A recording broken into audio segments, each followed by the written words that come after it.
I was working in Baghdad, Iraq 12 years ago as a communications technician. My company moved into a warehouse previously occupied by special forces, and this item was left behind. It is 9 inches long, aluminum, and well made. My only guess is that it might be some type of pneumatic projectile to run an HF dipole antenna. Any ideas? It's a rifle-launched grapnel hook, used by combat engineers to breach tactical obstacles. You slide it over the muzzle of your M16, and you'd fire it.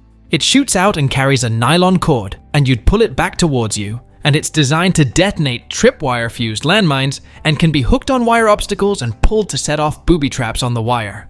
It has some kind of bullet trap built inside of it, so the first round you can shoot with a standard 5.56 ammunition, and every shot after that you got to shoot blanks. It was patented on November 12, 1996. What is this strange box with a little smoke or steam spout and a koi fish design? We've been wondering of this item for years. It was found at a garage sale several years ago, and my parents are always asking what it is. The material is light and tinny, about 4 by 6 by 3 inches, and the top comes off. Any ideas? It's an antique Japanese kanduko, a small portable stove used to heat sake with coals. You fill one side with water and build a fire on the other side. You can place a bottle or cup of sake in the water to warm it and cook on the other side. I'm not sure of the exact age of your item, but possibly late 18th to the early 19th century. What is this hard plastic flat spoon-shaped thing? This was found in a school ceramics classroom, but its function is unknown. It is almost 9 inches long, made of hard plastic, very lightweight, and is not flexible. The spatula edges are about as sharp as a plastic knife, and there are no numbers or words on the thing. Any help would be appreciated. That's a gold medal flour Super Whisk spoon promo piece, made in Hong Kong in the 70s.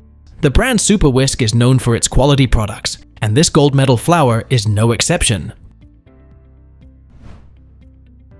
What is this thing I found in a box of miscellaneous items from an antique estate sale? It's about 5.5 inches tall, made of brass, and has no visible markings of any kind. The bottom is threaded and looks like it could be attached to something. The flap spins completely around. I set it in the hole on the table to stand it up. I cannot seem to figure out what this would have been used for. Any idea what it could be for? It's the decorative piece on a horse harness saddle. Source?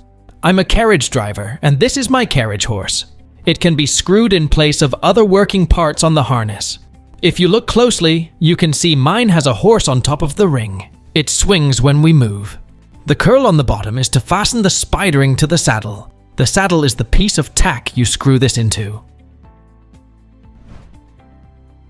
What is this thing? The man that brought us said it was some kind of a little bank vault. I don't think so. This little unit is about 3 inches high. It's got a pen attachment in the center, or something to be rolled in.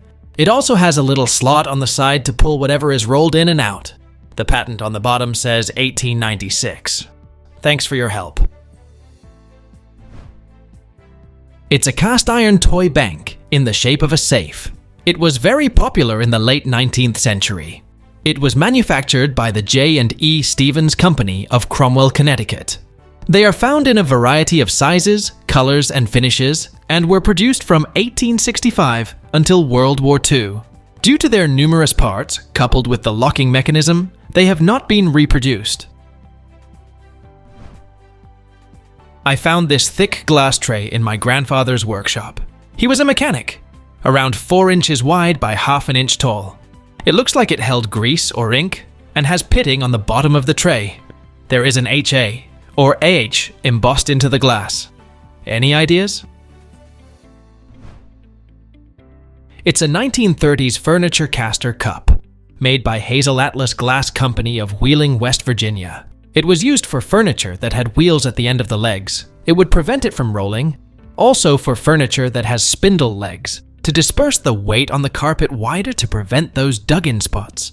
Just from a time when glass was easier to produce than plastic. My grandparents had them too. Any idea what this is? It's made of glass and will stand upright. It has a swastika image and what looks like an image of a memorial or plaque on the front. There's an illegible text at the bottom, in German I assume, and there's a pinhole at the back, as if it's meant to have something stuck up at the back. It's only about an inch tall and maybe an inch wide, barely weight a thing. It's most definitely a Nazi item, as my grandfather brought it back from World War II whilst fighting through Germany. I've never seen anything like it anywhere, so it's got us stumped. I want to find out its story, as I don't think one should simply ignore and throw away parts of history just because parts of it are unsavory. Any ideas or help would be appreciated. It's a small glass Winterhilfswerk ornament of the Mahnmal München, a blue-colored glass with depiction of the monument dedicated to the 14 dead Munich Putsch marchers. These were only produced during September 19th and 1942, at a time when 1,230,000 soldiers were dying at the Battle of Stalingrad in Russia. These badges were given out as mementos by the Hitler Youth and brown-shirted stormtroopers to German citizens in response to their contributions to charity. The program was called Winterhilfswerk, or WHW, a form of socialized welfare. Hitler vowed, "No one shall suffer from hunger and cold," and the program ran from 1933 to 45 to help the disadvantaged, especially through the lean winter months. Mahnmal München is the inscription on this piece, referring to the monument in Munich commemorating the beer hall putsch. Before Hitler came to power and turned the world upside down, he was forming the Nazi Party at Munich beer hall meetings. The putsch, or attempted coup by the Nazis to overthrow the established German government, was unsuccessful. 14 or 16 of his party's revolutionaries were killed on November 9, 1923. The actual monument was at Feldherrenhalle Field Marshals Hall and inscribed with the names of the 16 who died there. The monument was erected in 1933 and removed at war's end 1945. What is this metal press device? It came in a lot with camera parts, among other miscellaneous photography items. It's cast aluminum, with Geneva on the top, perhaps something related to watches. About 4 by 6 by 4 inches, it's light for its size, and it doesn't have any rust which makes me think it's aluminum. The side that screws together has 2 convex plates. The spring-loaded side is flat on both plates, and they are both lined with rubber.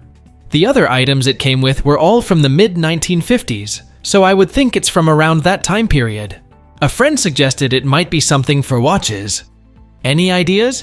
Please let us know down in the comments. Thanks for watching. Let's make life fun.